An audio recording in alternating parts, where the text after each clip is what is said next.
আমাদের সকালবেলা practice session. এখানে দেখতে পাচ্ছেন যে সকালবেলা যারা আমাদের এই মাঠে উপস্থিত হয় তারা সবাই এখানে দেখতেন যে আমাদের পাওয়ার যে ইমপ্রুভ করার যে জায়গা, সেই ইমপ্রুভের জায়গাটাই কিন্তু এখানে কাজ করছে। মূলত ঢাকা যে আরামবাগে খেলতো আফজাল এই দায়িত্বটা নিয়েছে। প্রতিদিনই আমাদের পাওয়ার সেশনের মধ্যে পরিবর্তন হয়, মানুষ পরিবর্তন হয়, এক একজন এক এক দিন এই লিডটা দিয়ে থাকেন। এখানে উপস্থিত আছেন আমাদের জেলা দলের কোচ দিলীপ চৌধুরী। দিলীপ দার কাছে আমার অনুরোধ, আপনার উদ্দেশ্য এবং লক্ষ্যটা কি? আমার উদ্দেশ্য হলো অনেক বড়, কিন্তু আমি জানি না কোন দিন বাংলাদেশ কোয়ালিফাই করবে ওয়ার্ল্ড কাপ খেলার, কারণ সবাই স্বপ্ন দেখে। আমারও একটা স্বপ্ন, আমি নিজেও খেলতে পারি। আমি ব্যর্থ হয়েছি দেখে আমি কোচিং লাইনে ঢুকছি এই জন্য যে আমার দ্বারা যদি 4টা বাংলাদেশের প্লেয়ার যায়, যদি বাংলাদেশ কোয়ালিফাই করতে পারে, এটাও আমার একটা স্বপ্ন। কারণ এটা দেখা যায় যদি মরতে পারি, তাহলে আমার মনে হয় আমার জীবনটা সার্থক হবে, আমার জন্মটা সার্থক হবে।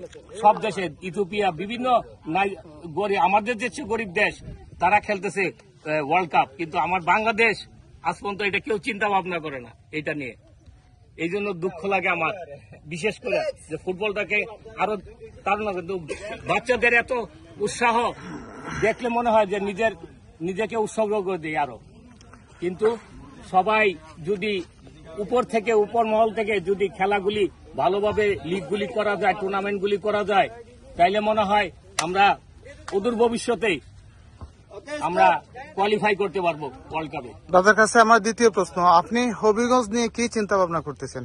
হবিগঞ্জ নিয়ে আমি এই চিন্তা ভাবনা করতেছি যেন এখান থেকে বছরে 4-5টা 6-7টা প্লেয়ার ঢাকায় খেলতে পারে, আর ঢাকায় খেলে যদি ভালো খেলতে পারে সে নিশ্চয়ই ন্যাশনাল টিমে খেলবে। এটাই আমার একটা। সম্মানিত ভিউয়ার্স, আমরা দাদার কাছ থেকে যে বিষয়টা জানতে পারলাম সেটা হচ্ছে যে আমরা এখানে ফুটবলার তৈরি করব, যে জেলা দলে খেলবে, বিভিন্ন বিভাগীয় দলে খেলবে, জাতীয় দলে খেলবে, অথবা ঢাকার লিগ পর্যন্ত খেলবে। এই উদ্দেশ্য নিয়ে কিন্তু দাদা আমাদের যারা উদ্দেশ্য সফল হইতে যাচ্ছে, একটা ছেলে আমাদের অনূর্ধ্ব-16 আনোয়ার হোসেন আনু ও আমাদের একাডেমিতে চান্স পাইছে, তাহলে এটা বড় প্রাপ্তি। আজকে একজন পাইছে, কালকে আরেকজন বাড়বে, 2জন 3জন, এরকম প্রতিনিয়ত বছরে বাড়বে। কিন্তু সমস্যা হলো আমাদের জন্য কেউ আগায় আসে না, বল দেওয়া বা বিভিন্ন আছে, কেউ ফিরাও তাকান না, অথচ অনেক টাকা নষ্ট করে অনেক দিকে। দাদা আমরা শুনছি যে শায়েস্তাগঞ্জের একজন প্লেয়ার জাতীয় রাশেদ আন্ডার 20-তে চান্স পেয়েছে। খুশির বিষয়। তো সম্মানিত ভিউয়ার্স, আপনারা যে বিষয়টা দেখতে পাচ্ছেন যে হবিগঞ্জ জেলা দলের 2জন প্লেয়ার, একজন হইল আনোয়ারুল ইসলাম আনু, আরেকজন হইল রাশেদ। এই 2জন জাতীয় দলের চান্স পেয়েছে বলতে আমাদের একজন হইল আন্ডার-16, আরেকজন হইল আন্ডার-20।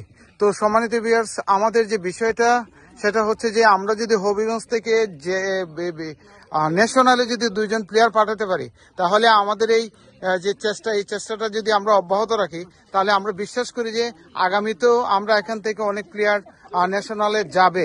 এই বিশ্বাস নিয়ে কিন্তু আমরা সকালবেলার বা প্রতিদিনকার যে প্র্যাকটিসটা সেটা আমরা কন্টিনিউ করছি।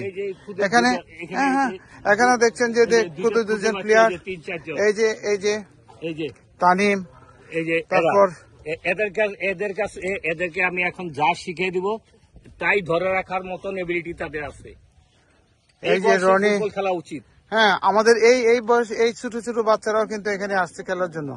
এদের ভবিষ্যৎ করার দায়িত্ব আমরা নিয়েছি। আপনারা আপনাদের সন্তানদেরকে এখানে পাঠান। একটা বিষয় আপনারা মনে রাখবেন, একটা প্লেয়ার যখন খেলাধুলায় ব্যস্ত থাকবে তখন তার বাজে সময় নষ্ট করার কোনো সুযোগ থাকবে না।